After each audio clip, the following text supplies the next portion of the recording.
Olá pessoal, tudo bem? Esse aqui é o Provocativo, o podcast do site vocativo.com.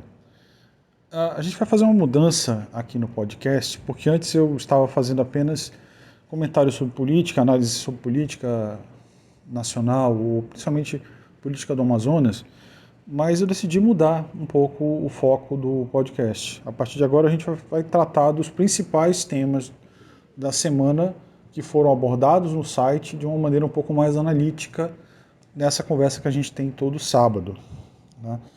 E essa semana eu separei dois temas muito importantes que aconteceram, que tem a ver com o nosso estado, com a capital Manaus, mas também tem uma relevância muito importante para o cenário nosso político e de saúde pública nacional. O primeiro grande acontecimento dessa semana que eu destaquei foi a atuação do senador Omar Aziz, do PSD do Amazonas, na CPI da Covid-19 no Senado. Na quarta-feira, o senador surpreendeu o país após o depoimento do ex-secretário de comunicação do governo Bolsonaro, o Fábio Weingarten, que depois, para falar a respeito das negociações envolvendo a compra ou a demora na compra das vacinas da Pfizer contra a Covid-19. O secretário mentiu basicamente boa parte do seu depoimento, irritou bastante os senadores que estavam presentes, tentaram blindar, os senadores governistas tentaram blindar o depoimento dele, e foram tantas mentiras contadas ao longo do depoimento que, em dado momento, o relator Renan Calheiros e mais dois senadores de oposição fizeram o pedido junto ao presidente, que é o Omar, de prisão do ex-secretário. Nesse momento, todo mundo imaginou que, dada a gravidade das acusações que estavam sendo feitas contra o governo, das informações que estavam sendo levantadas e do desencontro de informações que o Weingarten estava passando, sendo inclusive desmentido ao vivo pela revista Veja, que divulgou um trecho da entrevista que ele deu, mostrando que ele tinha entrado em contradição e mostrando que ele tinha mentido durante a CPI. Todo mundo imaginava que ele fosse ser preso na frente das câmeras. Mas, depois de uma pausa bem estranha, por assim dizer, o senador do Amazonas resolveu contemporizar, resolveu deixar por isso mesmo, usou apelo emocional, dizendo que o Weingarten tinha família, que ele não ia ser carcereiro de ninguém, e colocou panos quentes e não aceitou o pedido de prisão do ex-secretário.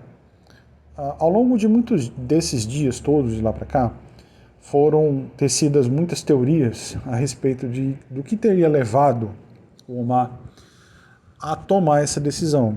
Se foi uma estratégia de não entrar em choque não criar uma narrativa para os bolsonaristas usarem o Weingarten como uma espécie de herói, ou mesmo uma forma de não dar mais munição,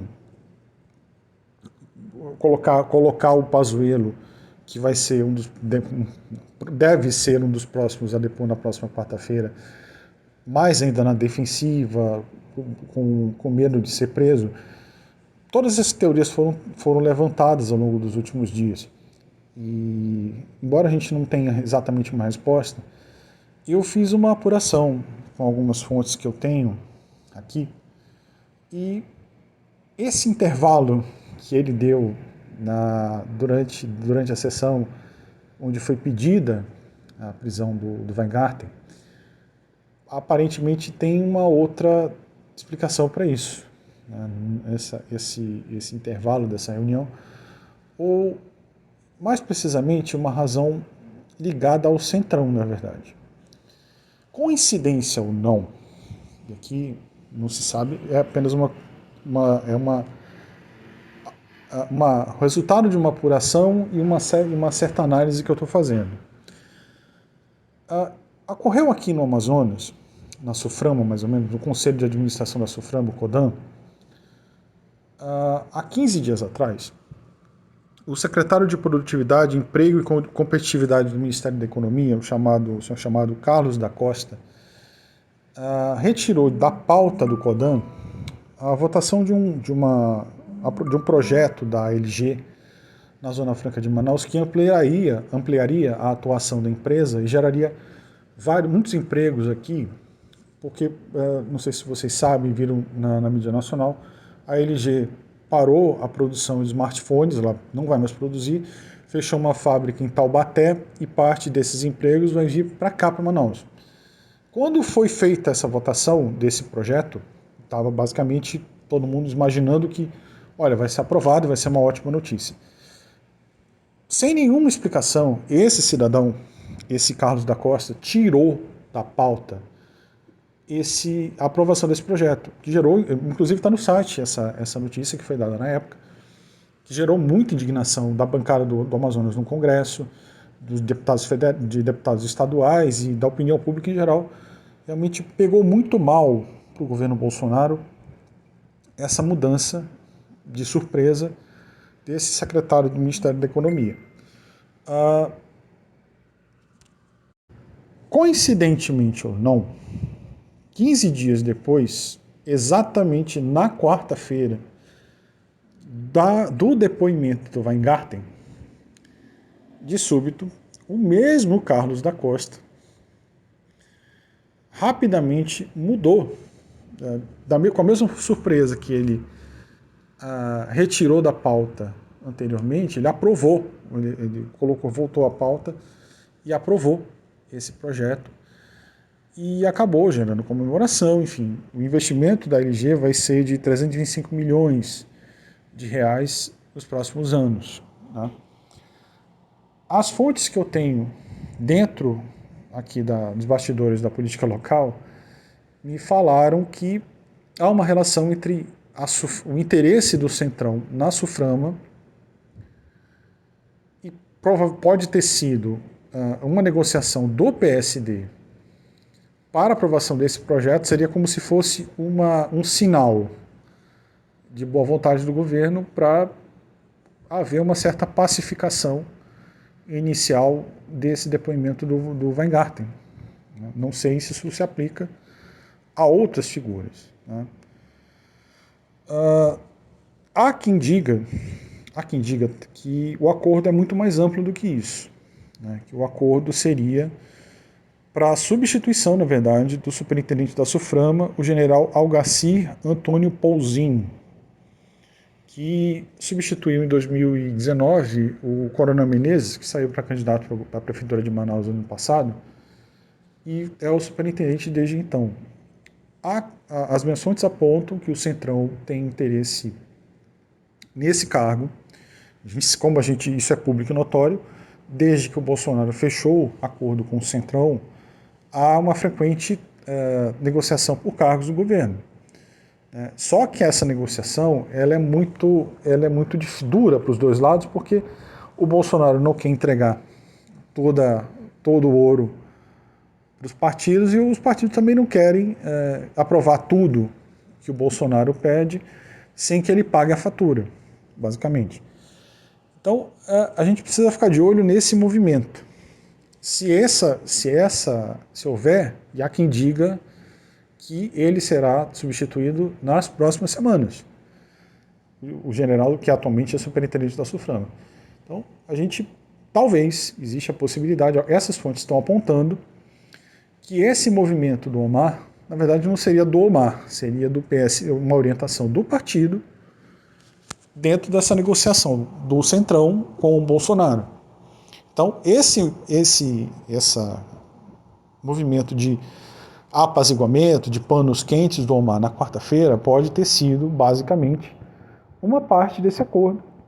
Né? E a gente vai ver nas próximas semanas se essa tese, essa informação que foi passada vai se confirmar com a substituição da superintendência da Suframa.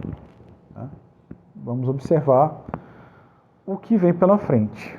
Com relação aos próximos depoimentos, vai depender muito...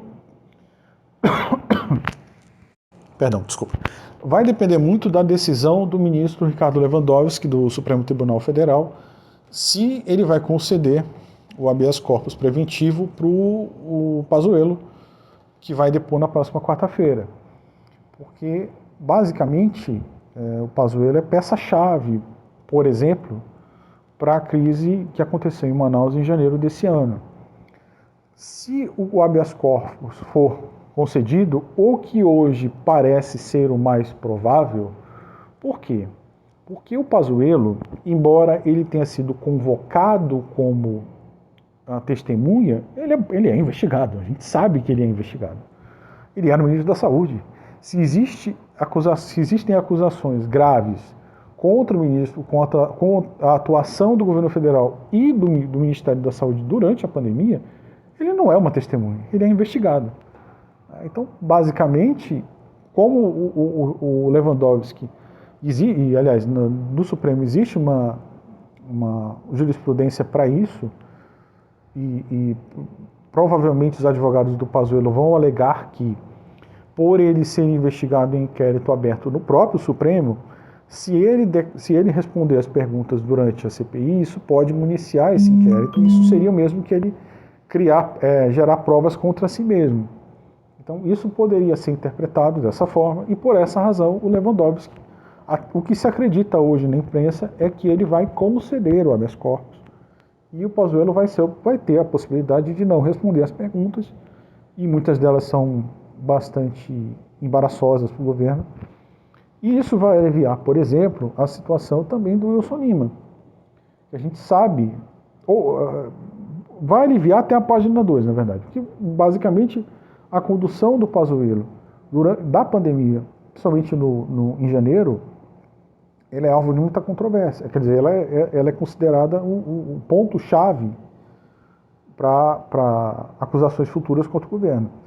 E o Wilson Lima, por ter sido gestor na época, já ter uma denúncia contra ele pela Procuradoria-Geral da República, dependendo do teor das perguntas e das respostas, o Pazuello poderia incriminá-lo ou poderia complicar ainda mais a situação do Wilson Lima, que já começou, por exemplo, a ser alvo da própria bancada governista, que começou a fazer ataques contra ele durante os depoimentos dessa semana.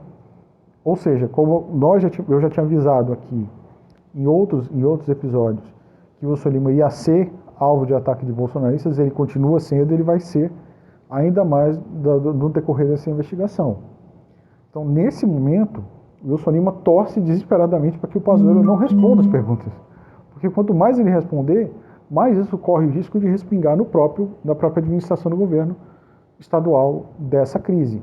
Então, a gente precisa ficar de olho, nesse momento, no STF. Então, eu acredito, pelo que está se desenhando, que nesse momento o Wilson Lima vai poder respirar, assim como o Pazuello. O que eu já não acho que vai acontecer quando chegar a hora do depoimento da Mayra Pinheiro, que é a secretária do Ministério da Saúde, e comandou a distribuição de cloroquina em Manaus durante o segundo pico da doença da Covid-19 em janeiro. Mas até lá, parece que esse depoimento foi divulgado, que inicialmente seria na quinta-feira, mas agora não tem mais data para ocorrer. E provavelmente ela vai ser ouvida como convidada, não vai ser nem como testemunha, então talvez ela tenha o direito muito mais, sem tanta necessidade de recorrer à justiça, de ficar calado, ou pode até mentir, não sei.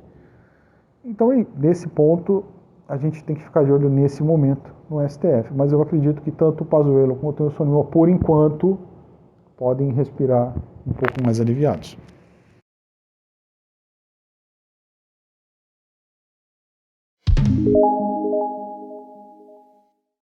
O outro assunto da semana foi a descoberta nessa quinta-feira do primeiro caso da variante B.1.1.7, que foi diagnosticada pela primeira vez no Reino Unido ainda em 2020, que foi responsável pelo pico do final de ano no país, que foi muito mais grave, inclusive, e que, ao que tudo indica, ela é uma das variantes de maior preocupação no planeta do mundo, nesse momento, e ela tem a capacidade de ser mais transmissível.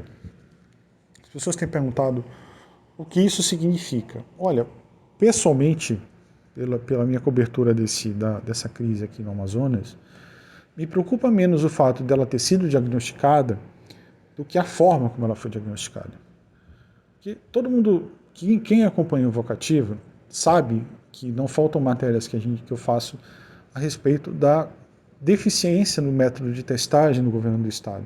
Não é uma exclusividade nossa, o país todo, o Brasil todo, dentro dessa grande desordem, grande bagunça que é o governo Bolsonaro e o Ministério da Saúde, nós testamos mal no Brasil inteiro. Mas no Amazonas não foge essa regra e a gente tem uma cobertura de testes muito baixa. E se tem uma cobertura de testes muito baixa, o próprio sequenciamento genético ele fica prejudicado. Embora nós tenhamos uma Fiocruz aqui extremamente competente para fazer isso, a Fundação Medicina Tropical também pode fazer, como você testa muito pouco, o trabalho fica bastante... ele não vai captar todo o sequenciamento de variantes que estão circulando, porque não dá para cobrir muitas regiões, uma grande quantidade de pessoas para fazer isso. Se a gente constatou essa variante aleatoriamente, porque o cidadão veio de São Paulo, ele veio para um evento empresarial, e nesse evento empresarial, depois desse evento, ele se sentiu, ele foi participar de um evento de pesca também, pelo que eu entendi foi isso. Um evento de pesca esportiva, e teve os sintomas, e foi até uma unidade básica de saúde, fez o teste. O teste foi no dia 24 de abril, ou seja, quase um mês já, e foi constatado que era a B117. Ora, se a gente testou uma pessoa de São Paulo porque ela teve sintoma, vocês fazem ideia de que quantas pessoas assintomáticas que se infectam com coronavírus, não desenvolvem nenhum sintoma, isso é uma parcela relativamente grande da população que não desenvolve sintoma algum, ou seja, se infecta, nem sabe que está, pode ter infectado várias pessoas aqui, e a gente não faz a menor ideia. E da mesma forma como foi a B117, pode ter entrado também a B135, que foi diagnosticado pela primeira vez na África do Sul. Então, assim, o fato de ter sido algo completamente aleatório é preocupante porque mostra quão frouxa está essa vigilância. A gente não faz a menor ideia de quantas variantes estão circulando aqui. E isso é um grande problema, porque nesse momento que a gente praticamente tem uma vida normal aqui em Manaus, não tem praticamente mais nenhuma restrição de atividade econômica, inclusive nessa sexta-feira já foram liberados até o acesso a espaço cultural do Estado, bares, restaurantes, shopping, flutuante, está tudo funcionando. O risco que a gente tem com variantes de preocupação que agora a gente já sabe, já está comprovado que elas estão aqui, uma delas já está aqui, é muito preocupante. Porque a gente não faz ideia do que acontece quando tem mais de uma no mesmo espaço. Há uma matéria que foi feita em fevereiro desse ano, no Vocativo, que trata justamente disso. A gente não faz ideia do que acontece se você coloca a nossa P1, que foi diagnosticada pela primeira vez aqui, concorrendo, que eu falo o seguinte, infectando pessoas ao mesmo tempo que outras variantes fazem isso. Não me consta, pelas pessoas que eu já entrevistei, nenhum lugar que você tenha mais de uma variante desse tipo e foi testado, por exemplo, como elas interagem com as pessoas. Será que se a imunidade gerada pela P1 protege contra a imunidade gerada pela B117? Não sei. A B135, ela tem um escape de vacinas e um escape de imunidade, ou seja, ela diminui a eficácia das vacinas e ela é mais capaz de reinfectar quem já teve do que outras. E o que é pior? Essas variantes, elas estão evoluindo, elas já estão evoluindo. A P1 já evoluiu no Rio de Janeiro para P.1.2. Ou seja, elas já estão ganhando novas mutações, porque elas continuam circulando. Quando você coloca essas variantes no mesmo local, circulando com as pessoas, o resultado disso ele é imprevisível. E é aí que está o grande perigo. Porque não bastasse isso, a gente também tem um grande número de pessoas vacinadas aqui. Ou seja, o vírus ele precisa do ser humano para sobreviver. Ele basicamente, para existir, ele precisa infectar pessoas. E à medida que você coloca barreiras para isso, seja da imunidade de quem já se recuperou, seja de vacinas, principalmente pessoas que tomam só uma dose, e continua o vírus circulando no meio dessas pessoas, a probabilidade de que isso selecione uma variante que escape dessas duas proteções é maior. Então, é isso que me preocupa nesse momento. É a gente não saber qual o resultado dessa corrida de variantes que é o que vai acontecer aqui em Manaus. Ou vai acontecer, eu não sei, mas pode acontecer. Porque você testa pouco. Ou seja, você não isola quem está infectado. Você só testa quem desenvolve sintoma. Então as pessoas que estão pré-sintomáticas ou assintomáticas, elas saem espalhando. Ou elas podem sair espalhando. E o vírus continua circulando, cada vez mais, abrindo mais chance de novas mutações serem selecionadas e elas serem mais perigosas ainda. Então, eu fiquei realmente preocupado com essa notícia. Embora eu não tenha visto mesmo tanto destaque assim, ela me preocupa bastante. É isso, pessoal. Essa semana que vem a gente volta. Se você tiver dúvida, sugestão de reportagem ou quiser entrar em contato por qualquer motivo, você pode procurar o Vocativo, tem as informações para isso. Fiquem atentos ao site. Na próxima semana o Provocativo volta. Um forte abraço para todos.